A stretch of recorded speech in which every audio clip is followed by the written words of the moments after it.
So at Chainsaw Man chapter 211, Fujimoto's basically asking us this question: what if death vanished tomorrow? No sickness, no accidents, no final breath. It sounds like paradise until you remember what humanity does best, which is fight. Without death to end our wars, every grudge would last forever.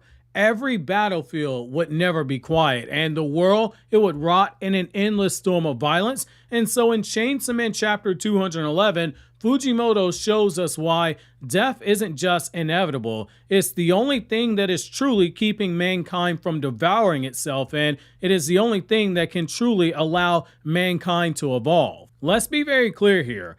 Tatsuki Fujimoto has always used Chainsaw Man's devils not just as monsters in universe, but also as living embodiments of human fears, and to a lesser extent, a commentary on humanity in general. Chapter 211 is one of the most overt examples of this, directly positioning the Death Devil as a philosophical counterpoint to Yoru's newly evolved vision. In this chapter, Fujimoto uses the conversation between Denji, the Death Devil, and Sugo to explore a chilling question. What if death ceased to exist? The answer isn't utopia. It's a descent into eternal violence where mankind's worst instincts are unleashed without the finality of mortality to curb them, rather than presenting death as a purely negative force. In the way that everything's been built up with this Nostradamus prophecy, Fujimoto uses this chapter to suggest that death is really a necessary evil, a natural endpoint that prevents humanity from collapsing into an unending cycle of destruction, which is what Yoru wants to do. Without death, life loses the restraint imposed by impermanence, and human conflict loses its final cost.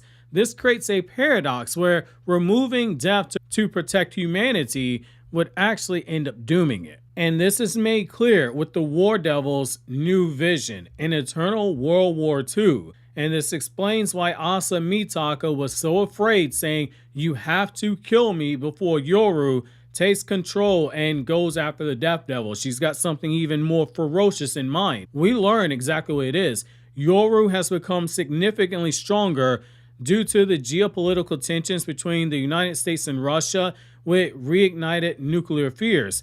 Fujimoto links this power boost directly to the nature of the War Devil's existence. She feeds on the fear of war. Nothing stirs like fear of the possibility of a global annihilation, and having two nuclear superpowers going at it, that would definitely do that. However, Yoru's new plan takes her far beyond being a simple agent of chaos. The last chapter kind of showed that when she took down the Falling Devil, a primal fear, and was able to wear her like a cloak, like a jacket, like a spoil of war.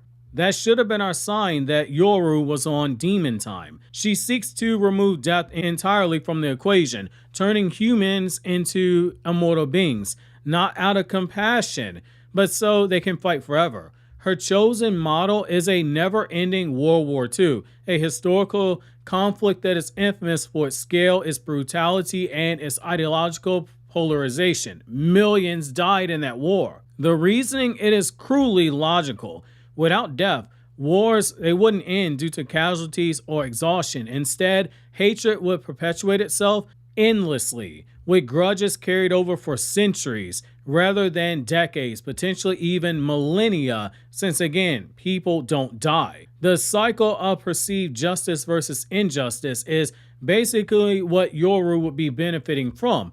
At the heart of all of this, in terms of the vision, lies Fujimoto's commentary on human nature itself. Wars are often framed as battles between justice versus injustice, but history shows that both sides, they perceive themselves as being the righteous party. When death exists, this cycle is cut short. The victor writes the history, hence the expression, his story, obviously without the extra S, but I digress. The defeated will eventually fade away, but in an undying world, every grievance, it becomes eternal. No generation dies to give way to a more detached one. No bitterness is lost to the grave. Instead, grudges, they compound. Memories of atrocities, they stay vivid for centuries. And each act of a perceived injustice, it breeds another endless chain. This creates a perfect feeding ground for the war devil. Fear of war becomes not just a sporadic phenomenon triggered by global tensions. It becomes a permanent psychological climate for every living being. This is why the Death Devil needing to convince Denji, which obviously Denji gets convinced by the most gooner way possible. He is supposed to be looking at her stomach, but instead he's looking at the panties. He's looking at the imprint in the panties, or trying to look for the imprint in the panties, and Denji's like, yep, I trust you. Horny powers activated. However, in the midst of all of the silliness that you got with Denji's character in here, from perving out on the Death Devil who calls herself Lil D, to looking at Sugo and going, hey, I remember you, but I don't really remember you. Lost in all the silliness is the strong message that Fujimoto is giving us. So he's basically telling us why death is a necessary evil. Through the Death Devil's dialogue, Fujimoto reframes death not so much as an antagonist, but as a balancing force in the ecosystem of human mortality. Mortality doesn't just define life limits. It also forces humanity to act within those limits, knowing that life is a finite source that often seeks revenge, tempers ambitions, and inspires empathy. When you know that you don't have forever, certain things become a sense of urgency. For instance, as you get closer to 18, if you're still in school, you go, man, I really got to graduate high school. As you get closer to your 30s, you start going, hey, maybe I need to think about settling down and having some kids, if that's something you want to do. As you get closer to your 60s, you start thinking, hey, do I have enough money saved for retirement? When you start viewing it from this perspective, in this light, death, it is something that is quiet. It is an unseen custodian of peace, not because it prevents violence outright, but because it ensures that violence eventually ends. When death is removed, there is no release valve for humanity's capacity for hatred. It also takes away the sense of urgency that humanity has. Conflict becomes self-sustaining, like a machine that can't ever be switched off. And this is where you get to the Death Devil's irony as it's presented.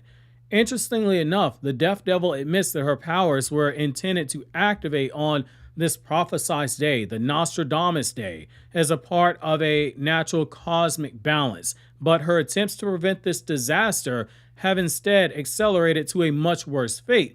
Fujimoto is something that he's doing here is that he's writing this so it fits Fujimoto's reoccurring theme that even devils who want to help, they may end up causing more harm than good, especially when their motivations are entangled with fear, human fear in particular. Her realization also sets up a ironic dynamic. The embodiment of death now has to protect death from eradication. This makes her struggle an ally for Denji, despite his mistrust, and it positions Yoru not as a traditional enemy of life, but instead as an enemy of death itself, which is so ironic because she is the war devil. And this also sets us up for why Yoru, someone who started out as not necessarily fodder, but we knew she was pretty weak and whiny, she's now on the path to becoming the strongest devil, which is the total rug pull, because all of part 2 was building towards, you can't let the Death Devil show up. The Death Devil's the strongest devil we're going to meet out of the 4 horsewomen, and it ends up being Yoru.